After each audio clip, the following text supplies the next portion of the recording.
There's a reason that person still lives in your thoughts, even after all this time, even after the silence, even after all the things you told yourself to finally let go. You've changed routines, filled your schedule, told your friends you've moved on. And maybe you have, at least on the outside. But then it hits you, a scent, a song, a passing phrase. And just like that, their presence floods your mind again, quiet but unmistakable. You catch yourself thinking, why do they still have this hold on me? Not in a loud, heartbroken way, but in that slow, invisible weight that follows you into moments you didn't expect. You've done the work. You've tried to move forward. So why does it still feel like a part of you is somewhere back there? Here's the truth. No one tells you. When someone lingers like this, it's not always about them. It's often about you. About what you gave, what you felt, what you lost.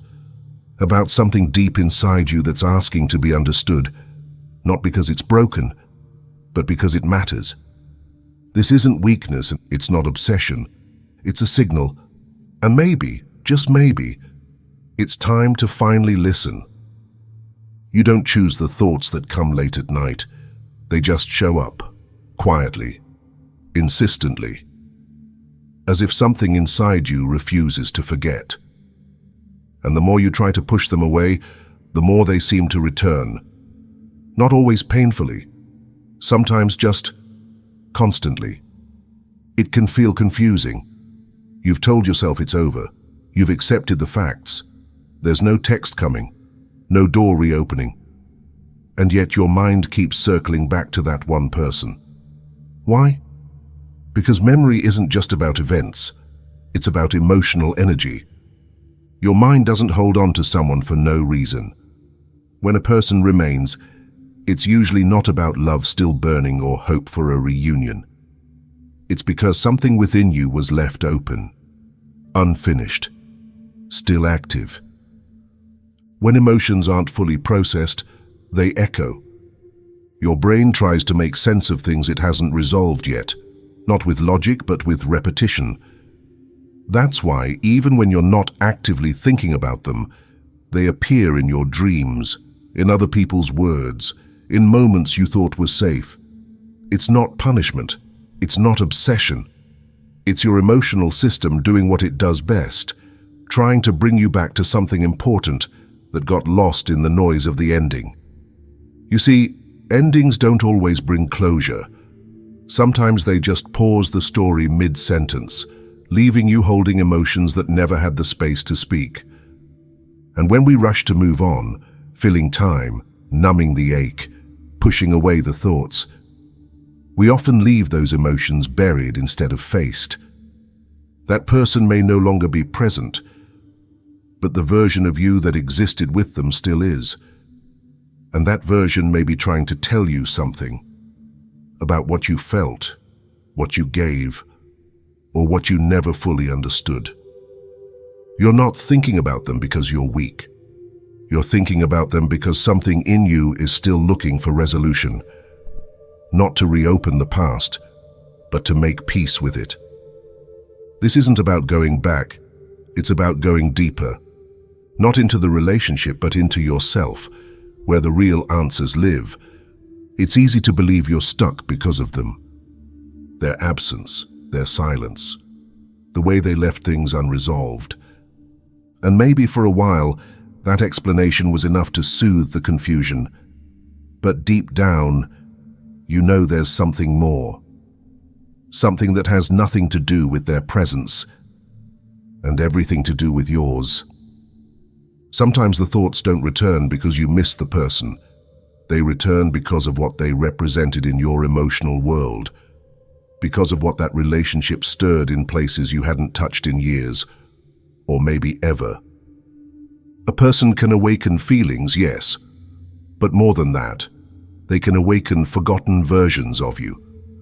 The one who was willing to bend to be accepted, the one who stayed quiet to avoid conflict, the one who hoped love would be enough to make someone stay.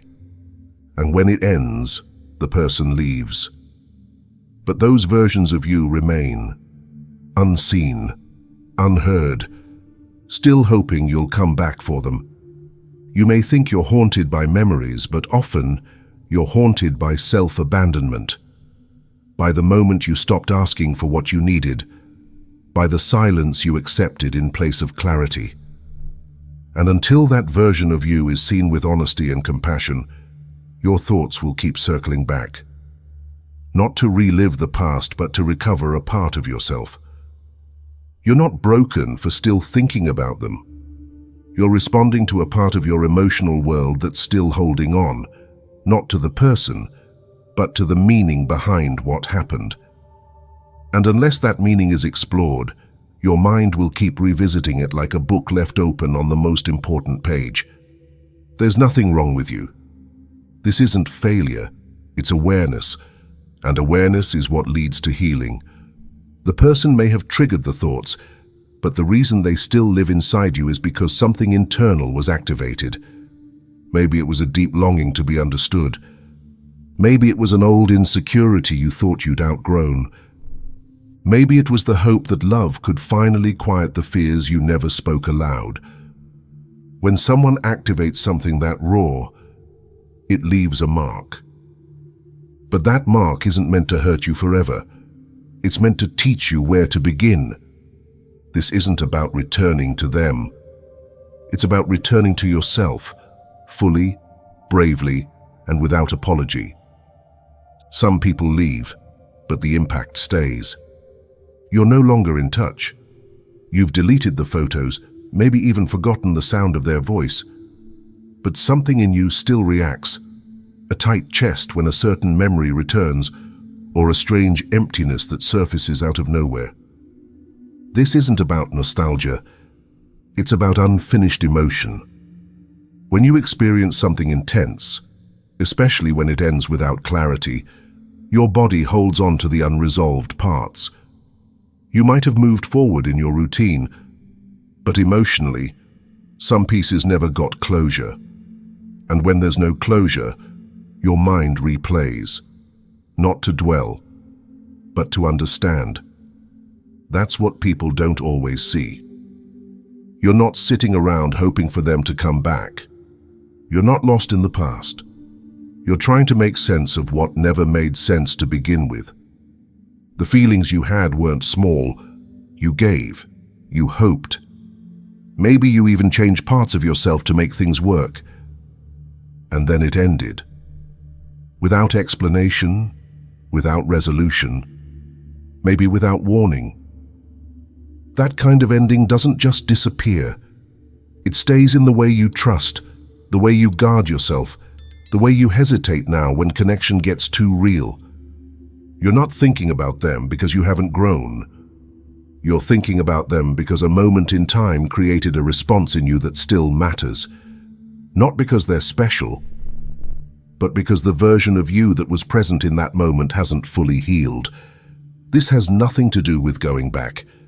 This is about acknowledging the parts of you that still remember how it felt. To give everything, to be let down, to not understand why. When you keep thinking about that person, it's rarely about wanting them. It's about needing to face what that experience exposed, what it revealed in you, what it took from you, what it left behind. Ignoring that won't make it disappear. Trying to get over it without understanding what happened inside of you only delays the healing. You're not stuck in the past.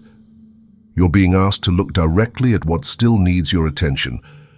There are emotions you don't want to feel again. Disappointment, shame, the sting of being ignored by someone you once opened your heart to. So, like most people, you do your best to keep those feelings away. You distract yourself. You stay productive. You rationalize everything until it sounds neat enough to pack away. But your body doesn't forget, and your mind doesn't move on just because you decided it should. Avoiding what hurt doesn't erase it, it stores it. That's why the same person keeps showing up in your thoughts. It's not because you're holding on, it's not because you're weak. It's because there's something unresolved in your system, and what hasn't been processed will always find a way to surface again. When you resist feeling something, you don't release it, you just delay it. And what gets delayed builds. Over time, it leaks into places you didn't expect. Your next relationship, your level of self-trust, your ability to feel safe when things finally go right. You might not miss them. What you're actually resisting is what that experience brought out of you. Maybe it brought out your fear of being abandoned. Maybe it exposed how much of yourself you gave away without realizing it. Maybe it made you see just how much you wanted to be chosen. No one ever taught you how to sit with pain long enough to understand what it's trying to show you. We're taught to pretend we're fine, to move on quickly, to act unaffected. But pretending doesn't work for long. Not when the mind is still trying to finish a conversation your heart never got to have. Not when part of you is still waiting to feel seen.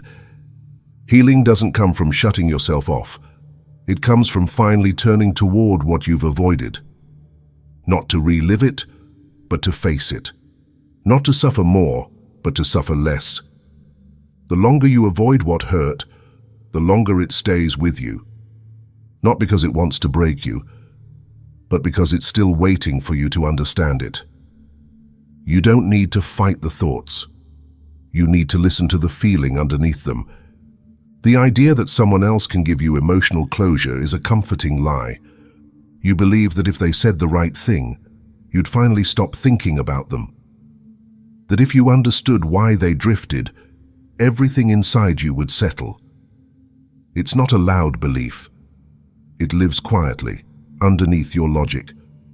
But it still shapes the way you wait. You replay the last moment. You imagine what they'd say if they came back to explain. You wonder if they think about you too. That's not weakness. That's the human mind trying to make sense of something unfinished. But here's the truth. Waiting for them to finish the story keeps you trapped inside it. It creates the illusion that peace is on hold, waiting for their message, their realization, their words. And while you keep hoping they'll bring you the answers, your own voice gets quieter. They may never reach out, not because you didn't matter, not because the connection wasn't real, but because they've already moved into a new chapter, and they might not even know what still echoes in you. The illusion of closure through the other convinces you that healing must come from their side. It turns your emotional recovery into something dependent, and that dependency only delays the work that needs to happen inside you. You don't need their explanation to honor your experience. You were there. You felt what you felt. You know what it meant to you. That's real, whether or not they ever put it into words. They don't owe you a final conversation to make your emotions valid. They don't have to understand your pain for it to deserve attention. And they don't need to return for you to let go. Closure is not about agreement. It's about acceptance. Acceptance that the ending came without answers. Acceptance that silence might be the only response you ever get.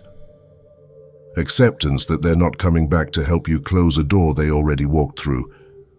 What you're looking for won't come from them. And the longer you keep waiting, the more you delay your own peace. You don't need their words to move on. You need your own decision that it's time. If you're still thinking about that person, it doesn't always mean you miss them. It might mean a part of you is asking to be reclaimed, a part that felt more alive, more open, or more connected when they were around. That's where the real work begins, returning to yourself, not to an old version of you, and not to who you were in that relationship, but to the person who was momentarily illuminated through that connection, the part that now feels distant because it's been quieted by overthinking, doubt, or unfinished emotion. You're not stuck because of them. You're circling something inside of you that still needs attention, a reaction, a shift, a moment where something personal got stirred and now it won't settle until you face it.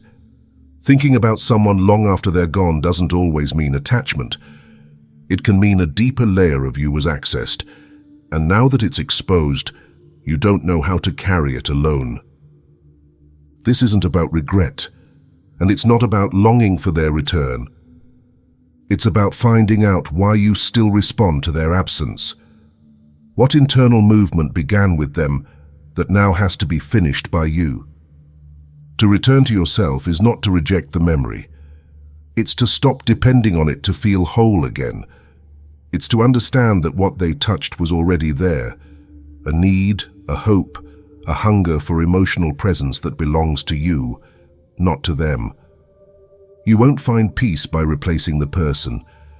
You find it by recognizing that what they awakened is yours, to keep, to understand, to integrate. This process is not dramatic. It's steady. It requires you to sit with the truth that part of your energy is still tied to a moment, not because you're weak, but because something meaningful happened, and it hasn't yet found its place inside of you. Returning to yourself means letting go of the belief that they hold what you're looking for. Because what remains isn't them. It's a part of you, still waiting to be fully seen. However, missing someone doesn't always mean you want them back. It can mean you miss who you were when they were part of your life. The feelings you had access to, the parts of you that came to the surface, the way you allowed yourself to feel deeply, even if just for a moment. You're not just remembering them, you're remembering the experience of being fully present with your own emotions. You may not even realize it, but what lingers might not be their presence. It might be yours. Sometimes a connection reaches a part of you that had been quiet for years. It wakes something up.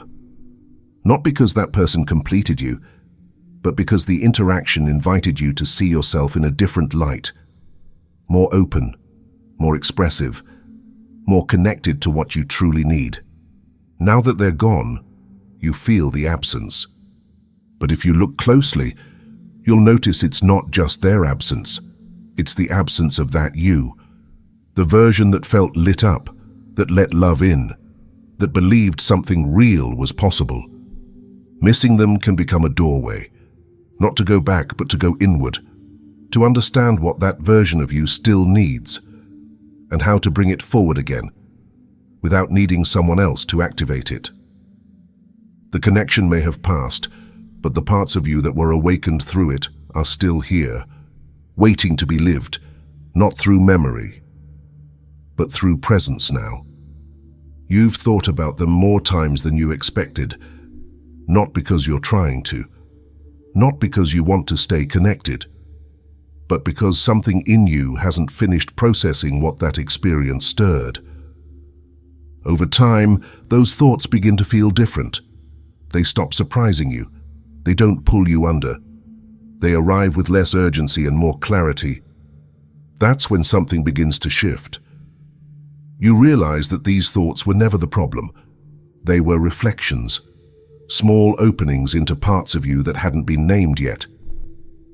Each return to that memory brought another chance to understand what was touched, what was left unresolved, and what still needs care. You begin to see patterns. You notice how deeply you felt. You remember what you gave and what it cost. And instead of trying to undo it, you begin to integrate it. You're not haunted anymore. You're learning. This is the turning point. Not forgetting, but understanding. Not closure from outside, but meaning from within. What once returned as pain now returns as wisdom. And that wisdom doesn't demand answers. It invites you to move forward, not to escape the past, but to carry only what made you stronger. If you're still thinking about that person, it's not a failure. It's a sign that something inside you is still unfolding, not backwards, not stuck, but opening. And that deserves your attention. Integration isn't about forgetting. It's not about pretending the story didn't affect you. It's about recognizing that what you felt was real. And now it's time to understand why it still echoes inside you. The invitation is simple but not easy. Stop trying to silence the thoughts. Start listening to what they're asking you to feel. Healing doesn't always look like clarity. Sometimes it looks like confusion that you stop running from. Sometimes it looks like sitting with the discomfort long enough to hear what it's been trying to teach you. You don't need to fix the past. You need to stop rejecting the parts of yourself that were shaped by it. You don't need to let go of the person. You need to let go of the idea that they still hold something you haven't claimed for yourself. This is where it shifts. When you stop searching for closure and start giving yourself presence. You were never meant to stay in that memory. You were meant to learn from it, carry what matters, and return to yourself more whole than before. That's not the end of the story. That's the beginning of a new one you write for yourself. Thank you for being here and for listening with an open heart. If this message resonated with you, subscribe for more content like this. See you in the next video.